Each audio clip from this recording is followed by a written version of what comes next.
because every single time we make a show, we bring in multiple funders and partners, and every single time it's such a complex thing that takes place. Like, it's a minor miracle sometimes when all the components come together. And that's my job, is to keep all the balls in the air at all times and to make sure all the artists are in the room at the right time, which in today's day and age is difficult because they all have other jobs. And so to even find a time when we can all be in the rehearsal room is very complicated. And how do you do that? It's sheer will, and it's just our faith and belief in the work together, you know? Clone faith. And the help of all these partners, many of whom are sitting in this room, many who are not. I think it also goes to the fact that I wish there was a way to, I know I was at that conference in Portland, and I know we've come like tenfold from where we were then, but there's got to be a better way to, you know, have these partnerships linked. The fact that an ensemble has the ability to link a regional theater with a, you know, a presenting world. Like Mark Russell helped us make Radio Macbeth. It premiered at the Wexner Center, and now next week it's going to be at the University of Maryland, Clary Smith Performing Arts Center. You know, it's toured all over. But if it weren't for all these partners coming together to make it happen, it wouldn't have, you know, it wouldn't. We don't have our own theater. We need other people's theaters. We need other people's homes. And that's where we grow. Our piece comes to a space. We learn from that community where we are. We learn from the audience. We learn from the people in the theater. Like, we wouldn't have known what to pass on to Rude Mex had we not learned it from some of the other big theaters, you know? It's this mentorship and the relationship. Mentorship. Yeah. Yeah. I mean, you know what I would really love? I think I've told this to Amelia.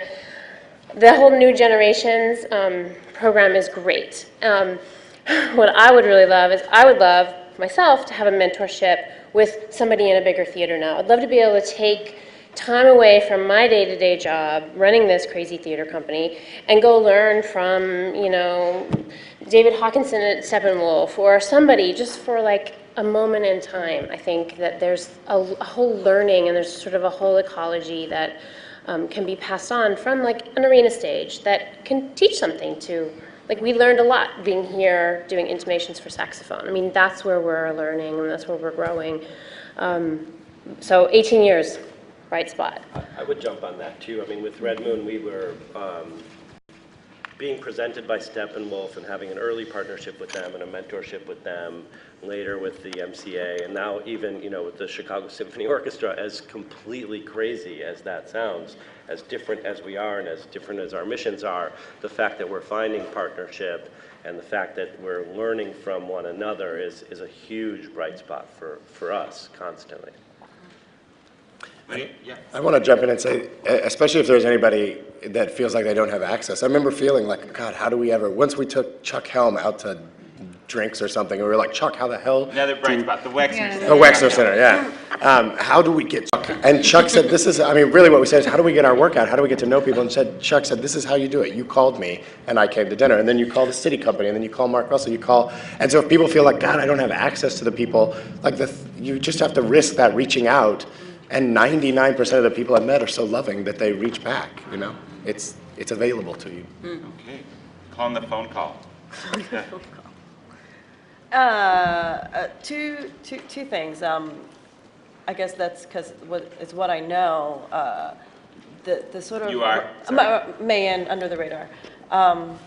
The thing that I know is that sort of the existence of the presenting institutions, just in terms of what is supporting these devised works, and sort of the rise of and the coming prominence of the festivals that's happening around the country, which is to me really exciting. With Fusebox in Texas, with the Live Arts, with PICA, with with Quest Fest, there's sort of like this emergence of festivals, more and more new play festival here at Arena, and I think that it really creates a space for even more so for risk, for this sort of collisions of different styles, for the artists to sort of like come up against each other. I think that's a bright spot, and I think that's really exciting. And that actually sort of focuses people to come and then to come for the redistribution of this work, in a sense. So the producers and whatnot, they can just go for the weekend to PICA or to Under the Radar and sort of do it all in one go, instead of committing the resources and the carbon footprint to go for one show at a time to support the actual work. I think that is a new kind of system, and it should be fed into the touring system. Like, I think that that's all sort of coming to sort of pattern itself and come together.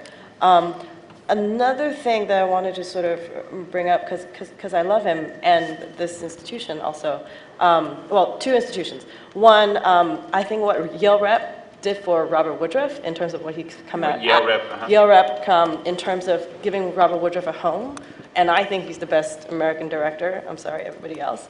Sorry, United States director. Sorry, Amelia.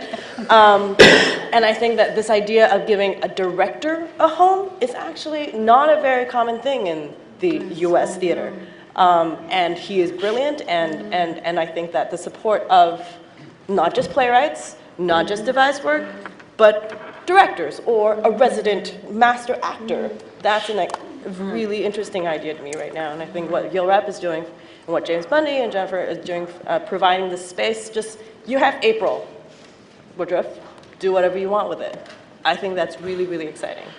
And then the third one, which Steve Sapp talked really about, Joe Hodge at Playmakers, who's now creating sort of this residency, I'm not speaking to it very accurately, but this residency program for these devised work theater companies. Because he says, I have space, I have a house, I have the summer.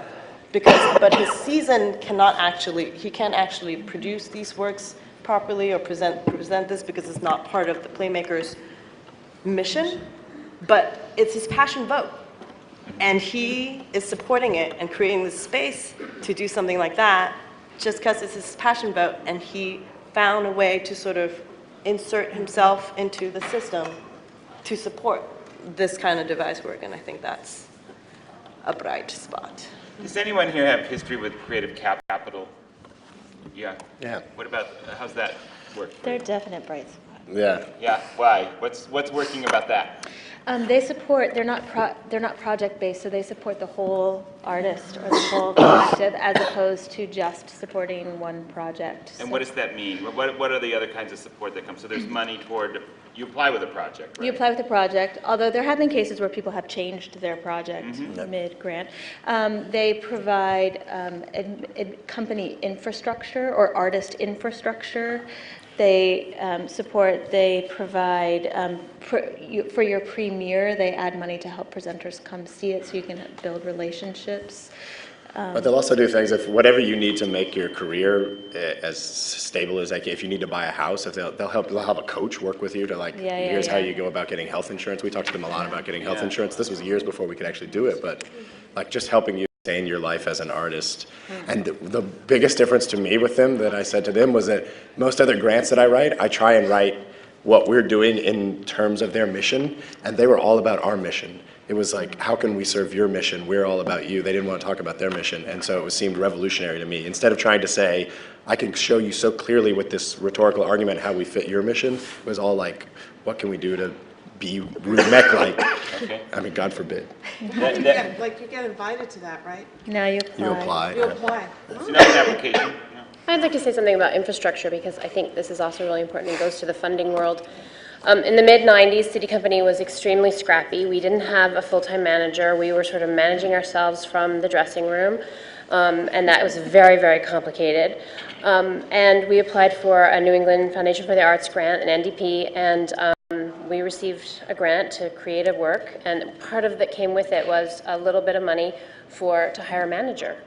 And we had never really been in a place where we could even hire a manager. So we took that money, we hired a manager in 1999. She got burned out in a year and a half. But, and then I took a job in 2000. But had we not had that seed money, it's like a ripple effect, you know? I look at it now and I think, we wouldn't have taken that risk. We wouldn't have taken that leap to hire a full-time manager, but we did. And with that little bit of amount of money, we've been able to have a full-time manager on salary for 10 years.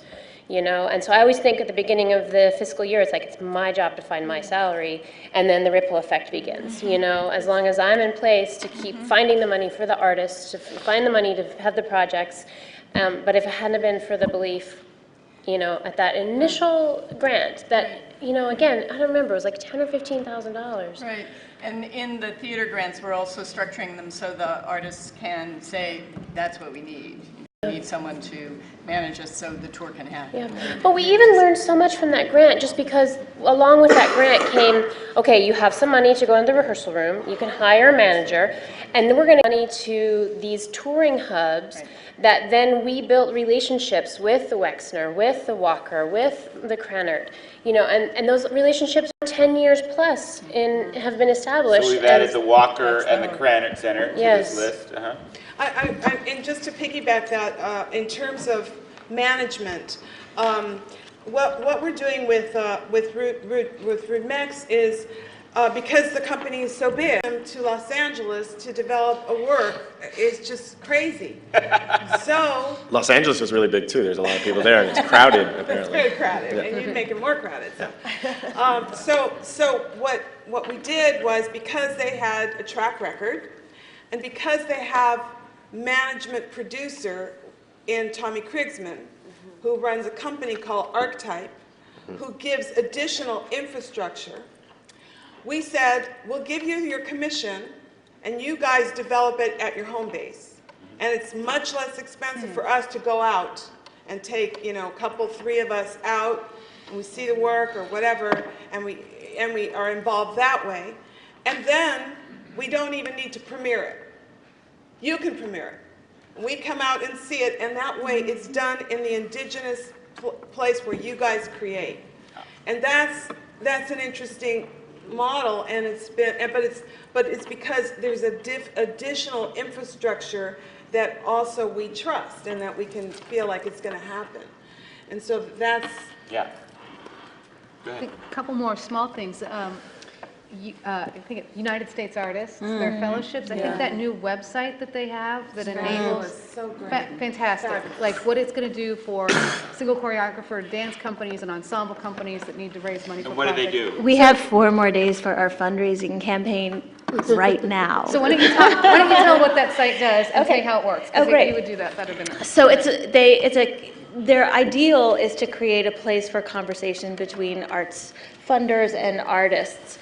But right now, the most active part is a Kickstarter type area. But where they differ than Kickstarter is that if you're invited, you have to be invited to put a project on there, is they really work with you to help you do a strategic plan for your fundraising. Give you great ideas, are always accessible by phone, and so I feel like a reason to do it. They take a big percentage.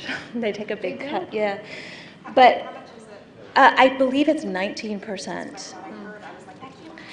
And Lisa and I decided it was worth it because we feel like that's something we need to learn so desperately, how to create a strategic plan for fundraising, build our social network. They're huge on social networking, and then our relationship extends beyond this project. So people who meet us through this project can always go back to the site to hear about what we're doing. There's places for us to blog. There's ways for us to send updates to supporters. So hopefully it's the beginning of a long relationship and interesting conversation about our work in general. Now, is that still closed? Because it was only open to USA artists. They've opened it a little Meaning bit. USA Artists is a program, not just artists from USA, but Right. USA Artists is a grant Receive the program that fellowship. it's like a Right, so- lifetime achievement grant. Right, so we're not USA Fellows. They opened it up to Creative Capital artists to use, and also to Penland residents, a few, and Map Fund members, And right? NPN. Great. Great. And then one other one. All right, one other one, and then we're going to go into our breakouts. Go ahead, Diane. Well, and if somebody else knows more about this, feel free to pipe up. But I know that last year, Aiko and Coma, which is a sort of dance company more than theater company, but that Sam Miller managed to get, like, I mean, what, do you know how many presenters and producers